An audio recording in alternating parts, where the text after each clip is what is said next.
Kulikili, Kuya Joey. Di ba yun yung tunog paggabi? Siguro nga. Gabi sa programa na to. Ha? Mr. Arnulfo, yung mga tunog ng hayop, sa sound effect CD niya rin po ba kinukuha? Oo, Hazel. Madalas sa CD na namin kinukuha kasi ito'y gawa sa computer, kaya mas maganda ang tunog.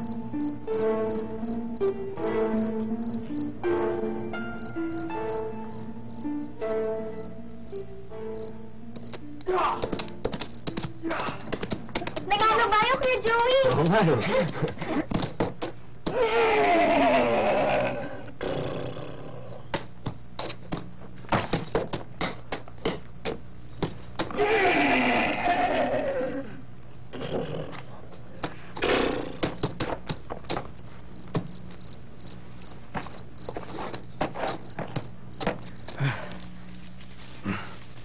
Nag-iisa ka ba, David?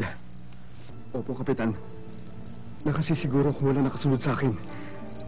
Narito na ang kabayo niyo, Kapitan.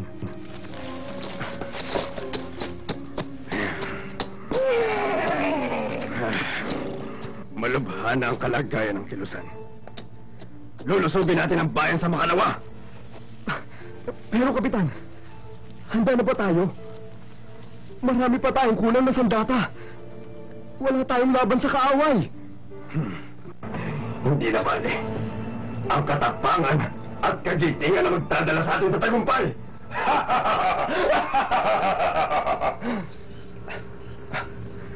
Kapitan, huwag pong masyadong malakas ang boses mo. Baka may makarinig sa atin. Oo nga pala. Pasensya ka na. Medyo nadala lang ako.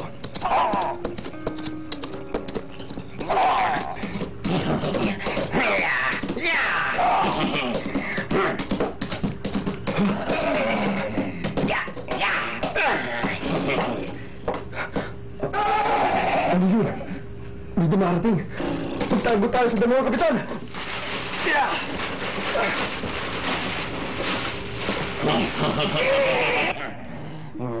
Naku, Kuya Joey, baka mahabos sila ng kalaban! Hindi sila mahabol, mga bida sila eh. Kailangan ko silang maabutan. Kailangan silang malibol.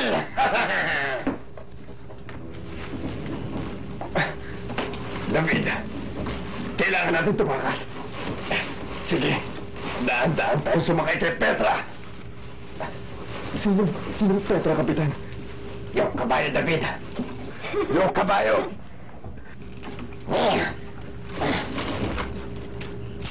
Ano yun? Naku naman. Dahan-dahan. Huwag ka maingay. Pasensya na, Kapitan. Sino nandyan? Sino yan? Wala namang tao. David! Ano yung, Kapitan? Kailangan nating bilisan. Dahil... Ano? Dahil ano, Kapitan? Dahil... Achoo! Napapahin ako!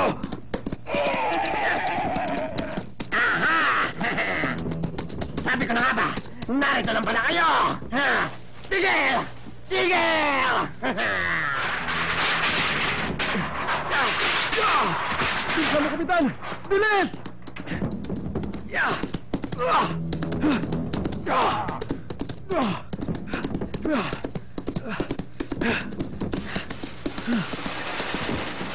Ulang pa yata. Maganda. Malakas ito. Hindi makakatawid ng ilong. Ano?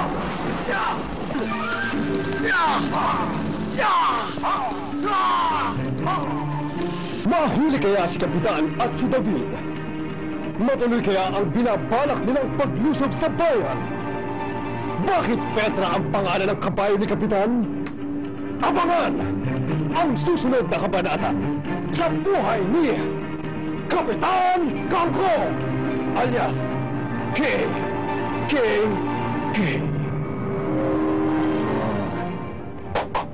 Galing ni Nigo! Salamat po, ha?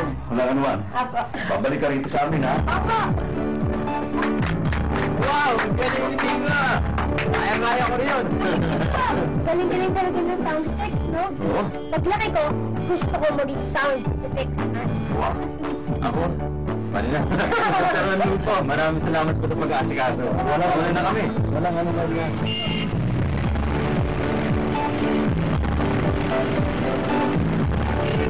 Isa na naman magandang araw sa lahat ng Buti na lang hinanap tayo ng CD. Kung hindi tayo makakapunta sa radio station. Oo nga. Hindi na talaga ng sound effects, no? Akala ko naman yung sound effects, yung mga katulad na tunog ng mga bagay-bagay. Yung pala hindi. Pwede gumamit ng mga bagay na may parehong tunog para makagawa ng sound effects. Oo. Ang importante, alam natin kung anong bagay ang gagamitin natin para makagawa ng isang tunog. Maraming bagay na may pagkakaparehong tunog. At yun ang madalas na ginagamit na sound effects.